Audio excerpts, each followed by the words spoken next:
নতুন একটা ফোন নিলাম, ফোন নিয়ে ফোনে সিম ভরার চেষ্টা করতেছি, হচ্ছেই না, কোনোভাবেই হচ্ছে না। চেষ্টা করেই যাচ্ছি, ওই দোকানদার ভাই বলতে, ভাই আমার কাছে দেন না, আমি ভরে দিই।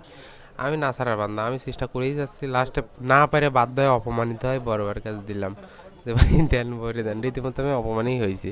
তো যাই হোক, আজকের ভিডিওটা হচ্ছে ভাই, আমি মনে হয় দীর্ঘ 8 বছর পরে, 2016 সালের পরে এই প্রথম আমি কোনো একটা বাটন ফোন কিনলাম, এবং বাটন ফোনটা মানে এত তাড়াতাড়ি কিনেছি আপনারা বিশ্বাস করবেন না। মানে ঘড়ি ধরে মনে হয় 1 থেকে দেড় মিনিটে আমি ফোনটা কিনেছি, কিনে নিয়ে আমি চলে গেছি। মানে কিন্তু আমরা যখন একটা স্মার্টফোন কিনি তখন কিন্তু আমরা কত সময় আগে বাছাবাছি, দর দাম, কত কাহিনী। তো 1.5 মিনিটে ভাই একটা আমি বাটন ফোন কিনছি এই দোকান থেকে।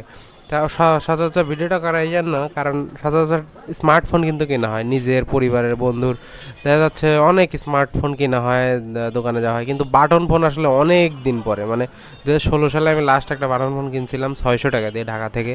কিন্তু এখানে তো আসলে ওই দামে পাবো না, তবে মোটামুটি হাজার খানেক টাকা দিয়ে এই ফোনটা কিনলাম। বাটন ফোন মূলত আমার মা চালায়, মার জন্যই ফোনটা নিলাম।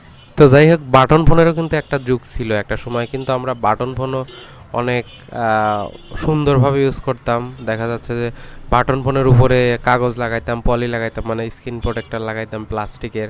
তারপরে বাটন ফোনেই ছবি দেখতাম, গান শুনতাম, হাবিব টাবিবের গান শুনতাম। মানে বাটন ফোনের একটা স্বর্ণালী যুগ কিন্তু আছে, যারা আমার বয়সে অন্তত, তারা অন্তত বাটন ফোনের স্বর্ণালী যুগটা পাইছে, আমার একটা ধারণা। তো যাই হোক, এমনি সিম্পল একটা ভিডিও ভালো লাগলে অবশ্যই সাপোর্ট করবেন। সবাই ভালো থাকবেন, সুস্থ থাকবেন। আসসালামু আলাইকুম।